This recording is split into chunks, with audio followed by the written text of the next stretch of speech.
Fala, Tricolada! Alexandre Antônio na área para mais um vídeo no canal. Peço que você deixe aquele joinha, aquele gostei, porque vai ajudar bastante na divulgação desse vídeo. E se inscreva. Se inscrevendo vai me ajudar bastante. E depois de se inscrever, clica no sininho para receber as notificações.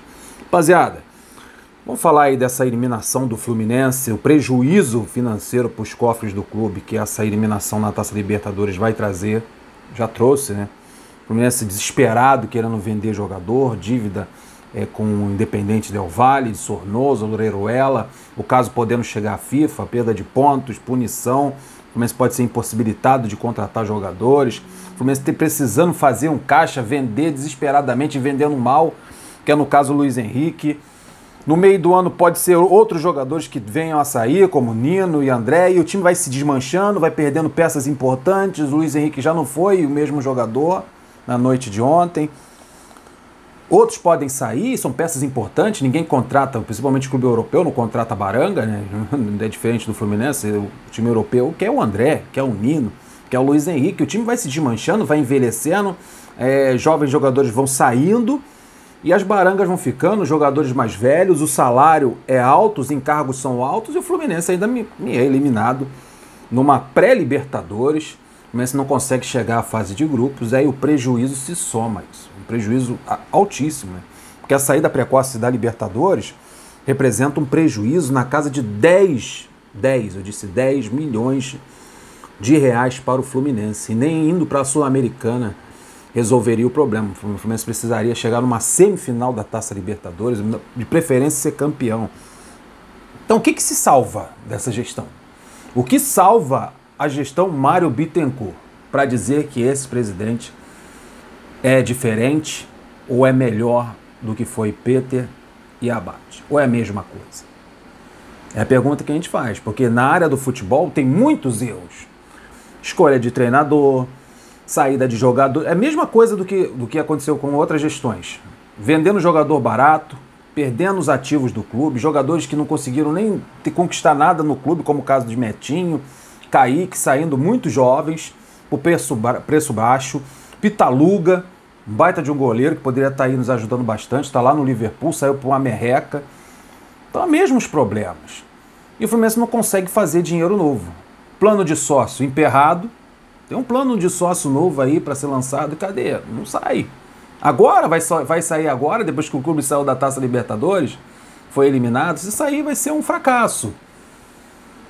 Aí o que resta da gestão Mário Bittencourt se dentro de campo, na administração do futebol, com a permanência do Angione, que é uma insatisfação geral da torcida do Fluminense com relação a esse dirigente, ele permanece lá, ainda toma conta de uma equipe de aspirantes. Eu não sei como essa equipe de aspirantes é sustentada pelo Fluminense, esse time B do Fluminense. Só encargos, só contas a pagar, dívidas, acordos com ex-jogadores, é só dívida que o Fluminense tem e dentro de campo o Fluminense não consegue resultado. Conquistou uma Taça Guanabara, foi eliminado agora da pré-Libertadores, a perspectiva para o ano, para o decorrer do ano, Copa do Brasil e Brasileirão não são muito animadoras, porque já saiu um e vão sair outros no meio do ano. E o time vai se enfraquecendo e a dívida vai aumentando. A pergunta que eu faço, o que sobrou dessa gestão? Para dizer que essa gestão do Mário Bittencourt é no mínimo satisfatória.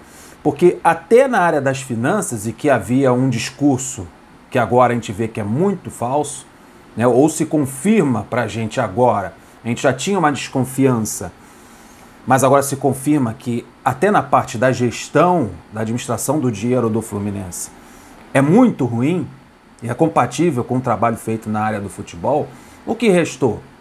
Quando dentro de campo os resultados não chegam, quando dentro de campo o trabalho é mal feito e quando na área da finança, quando a gente pensa que a coisa estava encaminhando, as dívidas sendo diminuídas, o Fluminense tendo uma boa gestão, a gente vê o fracasso que é com o salário atrasado no mês de fevereiro, não paga 13º, não paga premiação de jogador, agora um desfalque de 10 milhões, uma coisa que foi prevista num acordo com a Justiça, e o Fluminense pensando em chegar, né, numa fase de grupo da Libertadores e bota isso num acordo com a Justiça para poder pagar as dívidas que o Fluminense tem, e o Fluminense não alcança o seu objetivo.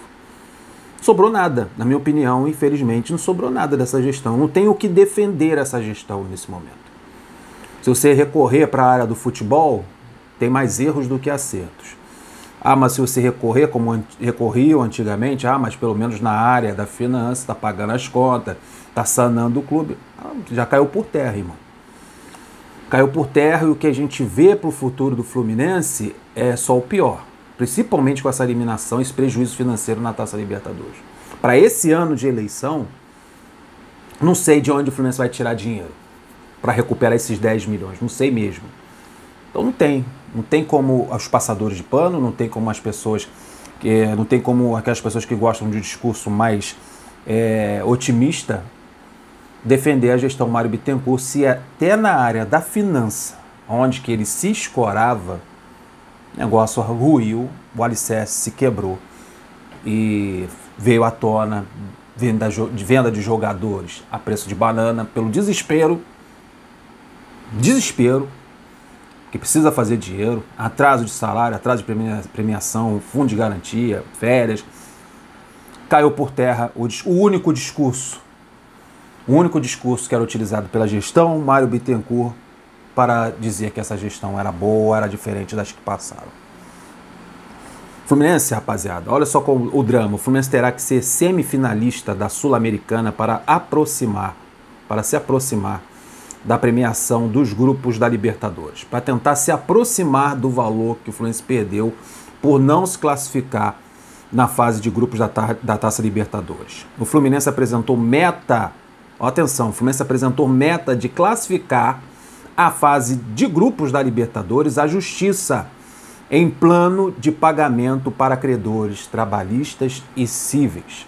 É isso mesmo que você ouviu. O Fluminense apresentou uma meta de classificar para a fase de grupos da Taça Libertadores, apresentou essa meta à Justiça em plano de pagamento para credores trabalhistas e cíveis. Esse é o tamanho do prejuízo que o Fluminense se meteu com essa eliminação na Taça Libertadores.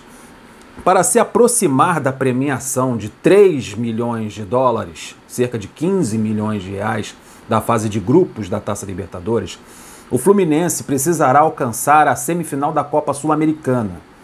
Só iguala ou supera o valor se chegar à final. Então, se o Fluminense precisa chegar à final da Copa Sul-Americana, que vai ser disputada em Brasília, a final vai ser lá, só chegando na final que o Fluminense iguala ou supera o valor da fase de grupos da Copa da Taça Libertadores da América. Olha o tamanho do prejuízo em que o Fluminense se meteu. Você precisar chegar numa final, numa competição, para poder superar o valor que você perdeu por não ter ido para uma fase de grupos. Olha o drama. Ao apresentar um plano de pagamento a credores trabalhistas e cíveis na Justiça, por meio do regime centralizado de execuções, o Flu incluiu no documento projeções financeiras e esportivas. Eu chegando nessa fase aqui, vou receber tanto para poder amortizar a dívida, com a meta de atingir a fase de grupos da Libertadores. Na fase de grupos da Sul-Americana, o Flu receberá 900 mil dólares, cerca de 4 milhões de reais, e vai precisar ir avançando para somar os valores, 500 mil dólares, 2 milhões e 700 mil reais, nas oitavas. E aí vai crescendo, vai se escalando, vai aumentando o valor até chegar à final. O vice da Copa Sul-Americana recebe o valor de 2 milhões de dólares, cerca de 11 milhões de reais, enquanto o campeão fica com 4 milhões de dólares, cerca de 22 milhões de reais. Então a meta do Fluminense para tentar salvar o ano é o seguinte: para não fechar o ano no vermelho e quebrar o clube, o Fluminense precisa chegar na final da Taça Sul-Americana, na final, e precisa vender mais 2 jogadores no meio do ano. Como é que você vai chegar numa final de uma Taça Libertadores? Como é que você vai chegar numa final de uma Copa Sul-Americana perdendo jogadores no meio do caminho e peças importantes, como André, Nino, a Luiz Henrique agora, como foi? Como é que se chega numa final de uma competição sul-americana? E não tem baba na Copa Sul-Americana não, tem Racing, tem LDU, tem Barcelona de Guayaquil. Não pense que é uma tarefa fácil para o Fluminense, não. É isso aí, rapaziada. O problema só aumentou E vamos ver como é que vai ficar essas eleições aí no final do ano. Coisa tá feia pro Mário e principalmente pro torcedor do Fluminense, que tem que aturar isso tudo. Deixa o like, até o próximo vídeo. Flui!